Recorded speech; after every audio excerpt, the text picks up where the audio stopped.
Hi guys, my name is Spencer O'Daniel and I teach broadcasting, video productions, and journalism at the Mays Career Academy. And we are here today to talk about the purpose of podcasting and what starting a podcast for your school, your community can do. It adds unique, dynamic voices in a way that maybe your Newsmag yearbook or broadcast show hasn't before. It gives a platform to those in your community who maybe haven't been interviewed or covered in other publications.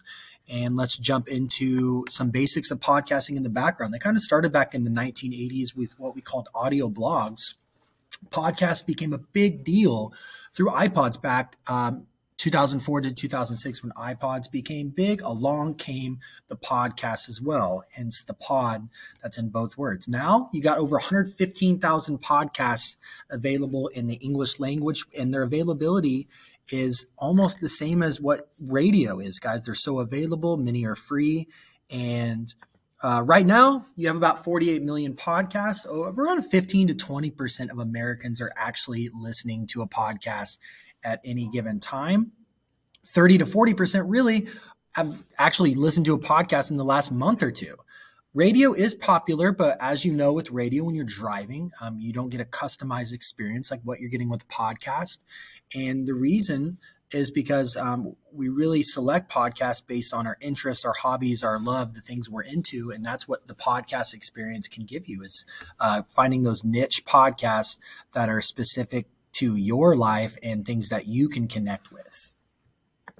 From there, you got 7 types of podcasts.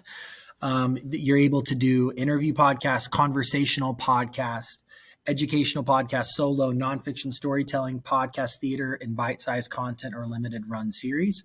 Obviously, at the high school level, you're going to see the first 4 the most often, bringing on guests, having conversations about things going on in your school, having a solo perspective, which and podcast can actually be sort of like an editorial opinion style sort of podcast.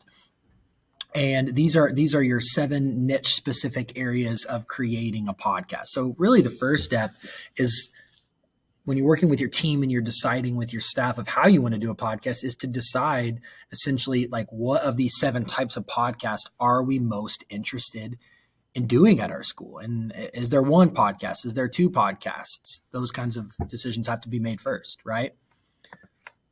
Finding your niche. One thing you don't want to do is just start a podcast with no specific title or name for the podcast, an open emphasis where you just talk about anything random every episode that comes to your mind. You want to be really specific and target a specific group of people and what we call like a niche specific podcast. You don't want to be general or vague. You really want to try to even get the title and idea to reflect the niche that you're trying to do in your actual podcast.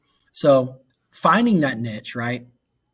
In that specific area for your podcast, that's really essentially the challenge. So here's kind of a couple examples we're going to go through together of how you can throw a wide net, but then narrow down the focus of your podcast to be more niche specific. So for example here, if you're into restaurants and cooking, questions, you want to ask yourself with your team as you're building your podcast approach, where do I eat? What restaurants or recipes? What's available in your town now? What are places that need to be available?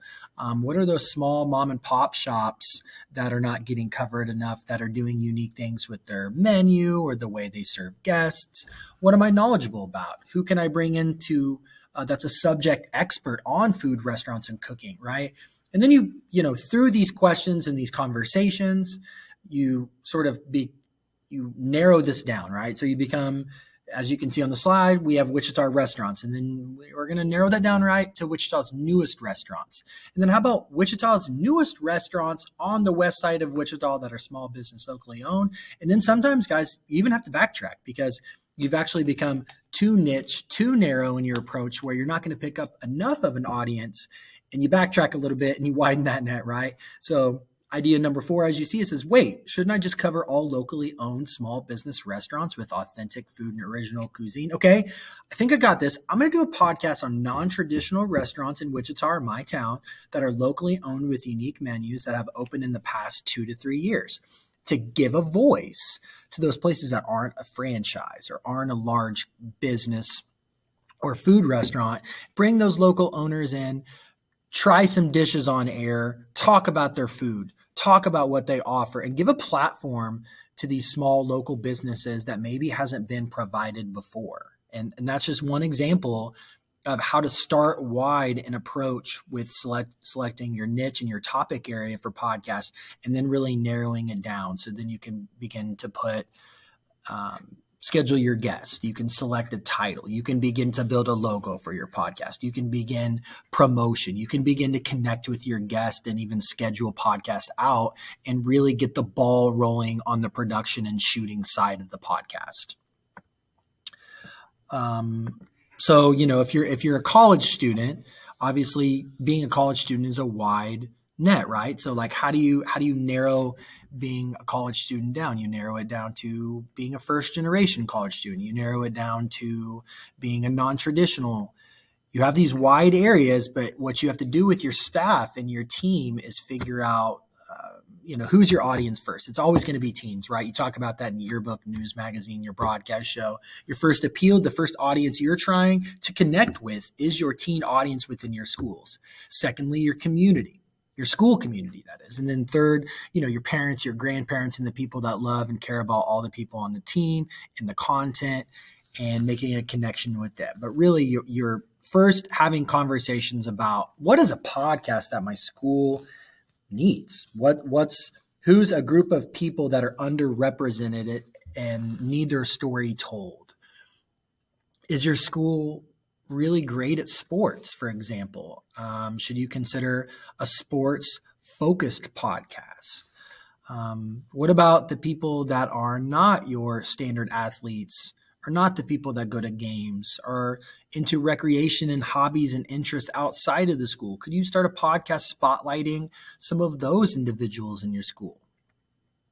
5 steps. There's this really great article online through NPR about how to start a podcast. Essentially just Google how to start a podcast with NPR, but they have like a 5-step process on actually creating a podcast, guys. And it starts with, like we said, deciding the angle and topic.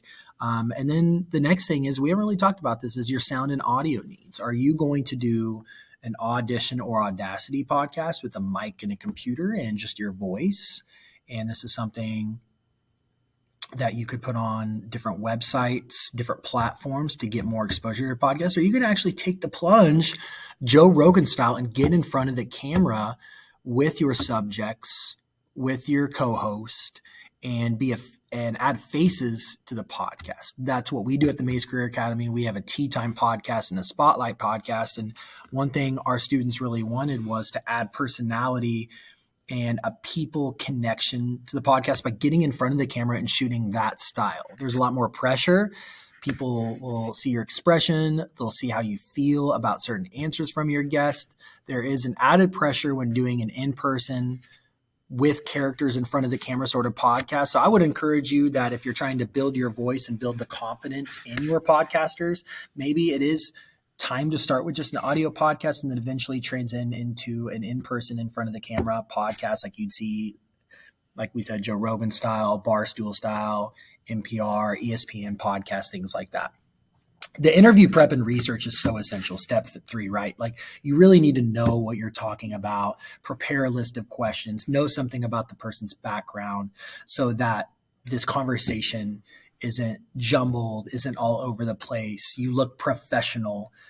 You have a game plan and approach stepping into the podcast for how you want the conversation and the interview to go. Just like we talk about, a great interview starts with great interview questions and approach strategy. A great podcast really starts the same way.